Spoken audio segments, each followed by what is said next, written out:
Look around. Most people are running on legacy software. They wake up, trade their time for a paycheck, and die inside the boundaries someone else drew for them. They call it being realistic. Elon Musk calls it a bug in the system. Elon isn't a once-in-a-century genius because of his DNA.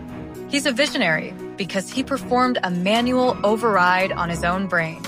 He deleted the average human OS, the one filled with fear, social anxiety, and the need for permission, and installed a high-performance framework that 99% of the world doesn't even know is an option. We aren't just looking at his resume. We're diving into the EDITH Protocol. This is a deep-level cognitive rewire. By the end of this script, your old self won't just be outdated. It'll be obsolete. If you want to play in the big leagues, you need to stop thinking like a player and start thinking like the architect. Welcome to the source code. In the US, we're taught to follow the trend. We look at what the guy next to us is doing and try to do it 10% better. That's called reasoning by analogy, and it's a death sentence for innovation. When Elon decided to build rockets, the experts at Boeing and Lockheed Martin laughed. They said, "Rockets are expensive. That's just the way it is." Elon didn't buy the hype. He used first principles thinking. He broke a rocket down to its unit economics, the raw cost of aluminum, titanium, and fuel. He realized the materials only cost 2% of the retail price. The other 98%? That was just human inefficiency and outdated red tape markup. You want to disrupt an industry? Stop asking, what's the market doing? And start asking, what do the laws of physics allow? If you're stuck in your career, it's because you're playing by the rules of people who are already losing. Delete the experts folder. Install the raw truth protocol. Success is easy when the sun is shining, but your true operating system is tested in the dark. 2008 was Elon's blue screen of death. 3 SpaceX launches had ended in balls of fire. Tesla was weeks away from bankruptcy. The US economy was cratering, and his personal life was a wreck. The media was practically writing his obituary. An average brain would have safe-moded. It would have shut down to protect what was left. But Elon used a technique called fear setting. He accepted the worst-case scenario as his baseline. He realized that even if he lost every penny, he'd still be alive, still be smart, and still be able to try again. Once you accept zero, you become unfazed by the risk. He took his last $40 million, the exit money most people would have retired on, and bet it all on a coin flip between his 2 companies. That's not gambling. That's risk decoupling.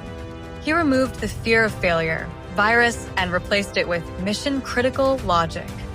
We all have 24 hours, but Elon operates on a different clock speed.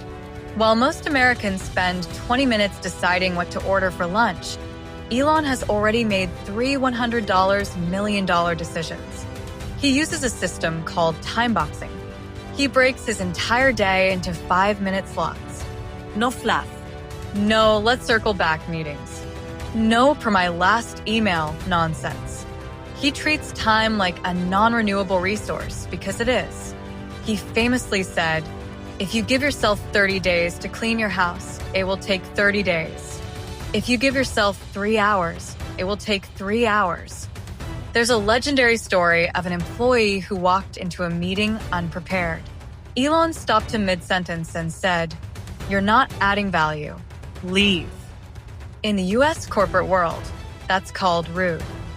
In the EDITH mindset, that's called efficiency. If you aren't obsessed with your time, you're just a spectator in your own life. The US loves the work-life balance narrative. Elon thinks that's a bug. When Tesla hit production hell, Elon didn't manage from a beach in Malibu. He slept on the factory floor. He didn't shower for days. He was hardcore before it was a buzzword. He doesn't believe in jobs. He believes in missions. When you're trying to save consciousness from extinction by moving it to Mars, a 40-hour workweek feels like a hobby. To edit your mind like Elon, you have to be comfortable being the crazy one. If you aren't being called obsessed by average people, you aren't working hard enough. The biggest hurdle to a high-performance mind? The ego. Most people surround themselves with yes men. They want their ideas validated. Elon does the opposite. He actively seeks out negative feedback. He asks his smartest friends, "Don't tell me why this works. Tell me why I'm an idiot. Tell me why this will fail." He treats his ideas like a software beta. He wants you to find the bugs so he can patch them. If you can't handle being wrong, you'll never be, right, enough to change the world. You didn't watch this for a history lesson. You watched this because you feel the lag in your own life. You know your current OS isn't cutting it anymore. The world doesn't need another Elon Musk. It needs you to unlock the version of yourself that's been suppressed by social conditioning and comfort. The EDITH Protocol isn't a gift, it's a choice. It's the choice to stop being a user and start being the developer of your own reality. The code is open. The terminal is waiting. If you're ready to stop playing small and start architecting the future, hit that subscribe button. We don't do average here. We do evolution. Welcome to the EDITH Mind.